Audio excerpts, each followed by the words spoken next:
Hi friends, welcome to our channel. Friends, ఈరోజు కార్తీక పౌర్ణమి కదా, కాబట్టి ముందుగా అందరికి కార్తీక పౌర్ణమి శుభాకాంక్షలు. సో ఈరోజు నేను ఇంట్లోనే చిన్నగా తులసి లగ్నం అండి. లాస్ట్ నేను తులసి లగ్నం చేయలేదు ఆ రోజు. సో ఈ రోజు నేను తులసిని పెట్టుకొని నాకు వచ్చినట్టుగా నేను తులసి లగ్నం అయితే చేస్తున్నాను. అలాగే నాకు తోచినట్టుగా నేను చిన్నగా పూజ చేస్తున్నాను. పెద్దగా నేను ఇది అది తెలుసుకొని నేను చేయట్లేదు. జస్ట్ అన్నీ ఏం పెట్టాలో అది పెట్టేసి నాకు వచ్చినట్టుగా చేసేస్తున్నాను. అయితే అది ఎలా చేస్తానో చూసేద్దామా మరి? ఓకే ఫ్రెండ్స్, చూసేద్దాం. ముందే ఇల్లంతా చేసుకొని మనం ఎక్కడైతే దేవుణ్ణి పెడతామో అక్కడ ఇలా ముగ్గు అయితే వేసుకున్నాను. కొంచెం పీటలాగా కావాలి కాబట్టి ఇండక్షన్ది ఒక బాక్స్ ఉంది కాబట్టి ఆ బాక్స్ని తీసుకొని అలా పీటలా డెకరేషన్ చేసుకున్నాను. ఆ తర్వాత గంధం, కుంకుమ, పసుపు, బియ్యం తీసుకున్నానండి. గంధాన్ని ఇలా తడుపుకొని అది మనం పొట్టుకి పెట్టడానికి నేను వాడాను. ఆ తర్వాత గడపకి పూజ, బయట ముగ్గు వేసుకోవడం, ఇలా చిన్న చిన్నవన్నీ చేసేసుకున్నాను. ఇలా ఫస్ట్ గంధం పెట్టి తర్వాత కుంకుమ పెట్టేసి ఇలా తులసి కోటకైతే నేను చిన్నగా తులసి మనకి ఎక్కడైతే పెడతామో అక్కడ పూజ చేసేసుకున్నాను. తులసి చూడండి ఎంత సింపుల్గా, అంటే నేనైతే నిజంగా చాలా సింపుల్గా చేశానండి. ఎక్కువ ఆడంబరం ఏం పెట్టుకోలేదు. ఇలా అమ్మవారిని అయితే మనసులో నిజంగా చెప్తున్నాను, మనం ఎలా చేస్తున్నాం ఏం చేస్తున్నాం కాదు, నీ మనసులో ఎంత ధ్యానం ఉందో అమ్మవారి పైన అది ముఖ్యం. అంతే, ఇంత పెద్దగా అంత పెద్దగా అంటూ ఏమీ ఉండదు. సో నాకు తోచినట్టుగా నేను ఇలా చేశానండి.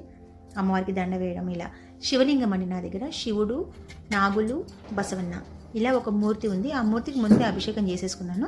ఆ తర్వాత ఇలా అయితే ఓం నమ శివాయ అనుకుంటూ పువ్వులు, పసుపు, కుంకుమ, బియ్యంతో ఇలా అర్చనలాగా చేసేసుకున్నాను. ఇలా అండి. ఆ తర్వాత ఇక్కడైతే మనకి అమ్మవారికి ఇట్లా ఇయ్యడానికి వాయనం అంటారు కదా, అది అనేది తెచ్చానండి మార్కెట్లో. అయితే మారేడికాయ, చింతకాయ, నేరేడు పళ్ళు, ఉసిరికాయ, ఇంకా బొట్టు బిళ్ళలు, నల్ల పూసలు, గాజులు, ఇలా అక్కడ అమ్మవారికి అయితే ఏమేం కావాలో అవన్నీ నేను అక్కడ పెట్టేశాను. కొన్ని గాజులు అవన్నీ చెట్టుకల్లా కట్టేసుకున్నాను. పూజ నిజంగా అండి, మనం ఇంట్లో ఎంత పూజ చేస్తామో అంత హ్యాపీగా ఉంటుందండి. ఆ రోజు ఎంత ప్రశాంతంగా ఉంటుందో కదా. ఇలా దీపాలన్నీ వెలిగించుకొని బయట కూడా ఇలా అన్ని దీపాలు పెట్టేశాను.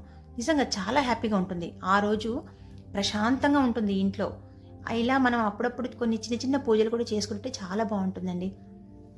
ఫ్రెండ్స్, ఇంకా మంచి మంచి వీడియోలు నేను చేస్తాను కాబట్టి మీరు మన వీడియోస్ కావాలి అనుకుంటే తప్పకుండా మన ఛానల్ని సబ్స్క్రైబ్ చేయండి, లైక్ చేయండి, షేర్ చేయండి. మీరు సపోర్ట్ చేస్తే నేను ఇంకొంచెం ముందుకు వెళ్తాను. ఇలా చూడండి, ఉసిరికాయ అండి పైన కట్ చేసి దాన్ని మనం ఒక ఒత్తి ఉంటుంది కదా, ఆ ఒత్తిని నెయ్యి లాగి అందులో పెట్టానండి. నెయ్యి దీపం ఉసిరికాయ పైన పెట్టి ఇలా అయితే నేను హారతి ఇచ్చాను. ఫైనల్గా మన పూజ అయితే కంప్లీట్ అయిపోయింది. ఇలా తర్వాత పసుబొట్టు తీసుకున్నాను. బాగా అనిపించిందండి. మన వీడియో కనుక నచ్చితే ప్లీజ్ తప్పకుండా లైక్ చేయండి, షేర్ చేయండి, సబ్స్క్రైబ్ చేయండి. ఓకేనా ఫ్రెండ్స్, ఇంకా మరొక వీడియోతో మీ ముందుకు వస్తాను. Thank you for